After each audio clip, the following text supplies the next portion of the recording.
President Trump on Jeanine Pirro's show on Saturday night, he phoned in and unloaded on Schiff. The Democrats released their memo, and we'll find out from the House Intel Committee Chair, Devin Nunes, what he thinks of it. He joins us now. Congressman, great to talk to you. Hey, Laura. Good morning. Great to be with you. So I read over the memo in the gym, and I almost killed myself falling off of the elliptical machine. No kidding. That's how ridiculous I thought the memo was. But look, the Democrats are saying that this memo demonstrates that the dossier was not the basis for the beginning of the investigation into Russia and Carter Page. It long predated that. Yeah, so it's that's a total obfuscation, Laura. So that's not the point. The point of our memo was to say that the FISA system was abused. The FISA courts were abused, and that they went in, abused the system, got a warrant on Carter Page so that they go back, grab all of his communications during all the time that he was on the Trump campaign as a non-paid volunteer. But they tried to go back and get all those emails. Why? To find dirt on the Trump campaign, which they struck out. They found none. So the fact that the Democrats say that this was not the start of the investigation is totally irrelevant. I think the bigger question is even should there have been an investigation ever? Forget Carter Page, but it raises a whole other question. Is it okay to open an investigation, a counterintelligence investigation no less, using a secret court to go after a political campaign? Is that ever okay? And I think the answer is no. I mean, I think, look, if you have a campaign that's colluding with foreign bad actors, I have no problem if we're going to go after that political campaign, but it shouldn't be done in the FISA court. On page 5, the Democrats state that far from omitting material facts about Christopher Steele, as the majority claims, DOJ repeatedly informed the court, the FISA court, about Steele's background, credibility, and potential bias, specifically that there were likely political motivations of those who hired Steele. What do you say in response to that?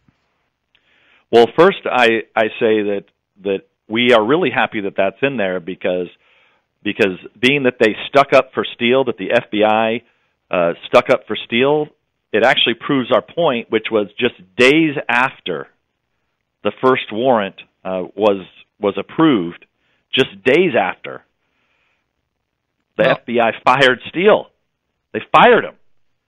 And then they never went back to the court and told the court this. So if the Democrats are bragging that Christopher Steele's a great guy, well, then why just days after that he gets fired, why didn't they go back to the court and tell the court But they said on page 6 that the FBI properly notified the FISA court after it terminated Steele as a source for making unauthorized disclosures. The majority cites no evidence that the FBI, prior to the filing its initial October 21st, 2016 application, actually knew or should have known of any allegedly inappropriate media contacts by Steele.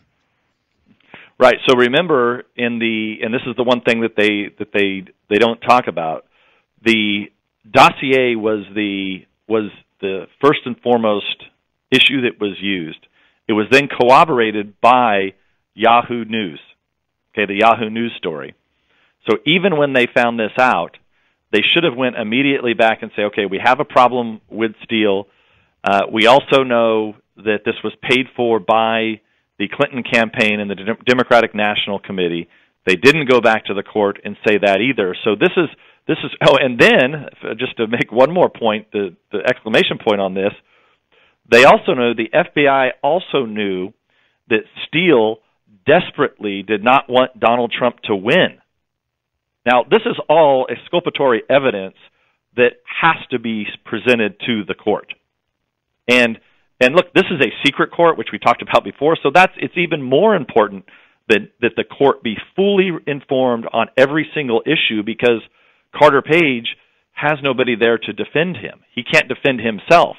And remember, I go back to the beginning of what I was just talking about earlier. This is a court that's used to go in and really target foreigners on things like terrorism and counterproliferation of nuclear weapons and chemical weapons. Really serious stuff that this court should be used for, and it's really important that we have it. But it should not be used if a political campaign is coordinating with a foreign government, this is not the appropriate place to handle that. It should be handled in a criminal matter if there's any criminal activity in a regular court where there's due process. Well, I think that in the end, the Democrats are going to continue to dine out on the fact that, in their view, that this was all political from the beginning, that the attack on the intelligence community or the FBI was political, and they made this point that, the Peter Strzok emails or texts with Lisa Page, they are irrelevant to this case, and that those were dropped into your memo just to make it spicier, but that had nothing to do with the getting the FISA warrant. What do you say about that? Well, the reason that it has everything to do with the FISA warrant, because Peter Strzok is leading the investigation. He's the leader of the investigation. He's the man in the middle of all information. So he was the one who helped develop. He was the lead person to develop the application to go before the FISA court. So he knows everything. So to try to the fact that the Democrats would even try to stick up for Peter Strzok or Bruce Orr, it wasn't Devin Nunes or the House Intelligence Committee Republicans that demoted Bruce Orr and Peter Strzok. It was DOJ and FBI themselves that demoted them only after the House Republicans on the Intelligence Committee let it be known that Strzok was actually the IG and others, but Bruce Orr and Nellie Orr, all the work that we did to uncover this, once DOJ found out about all of that, those two people were demoted.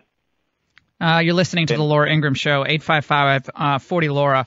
What's next for you guys? I mean, I keep hearing about the Phase 2, another memo, another investigation that might lead to the State Department. What can you tell us? Well, we have an ongoing investigation. We said that Phase 2 is about the State Department. It's now been confirmed by people within the State Department. After I said publicly on Fox News that we were moving on to the State Department, we had a couple high-ranking former State Department officials who came out and said, hey, I knew about this dossier. We were in touch with Christopher Steele. Sidney Blumenthal was involved. Corey Scheer. These are all ex-Clinton people that you and your listeners are probably familiar with. Two people came out and publicly said that. And so that's obviously a very important part of our investigation.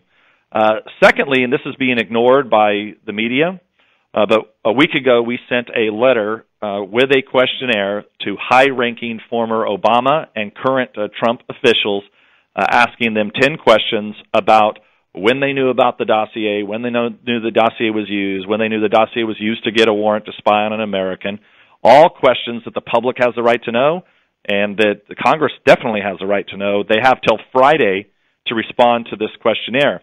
And what's alarming is, Laura, that the mainstream media, the Democratic-controlled mainstream media, is not reporting on this questionnaire.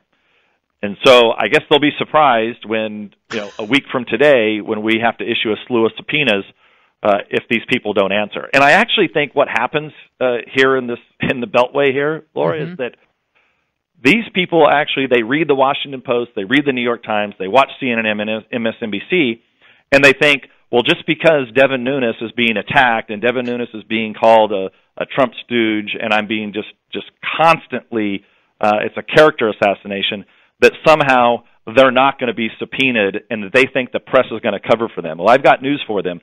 They are going to get subpoenaed and they are going to answer publicly to all 10 questions in that questionnaire. And the mainstream media can continue to ignore it all they want, but at some point, the cameras will be on and all of these people will be hauled into Congress to answer the questions.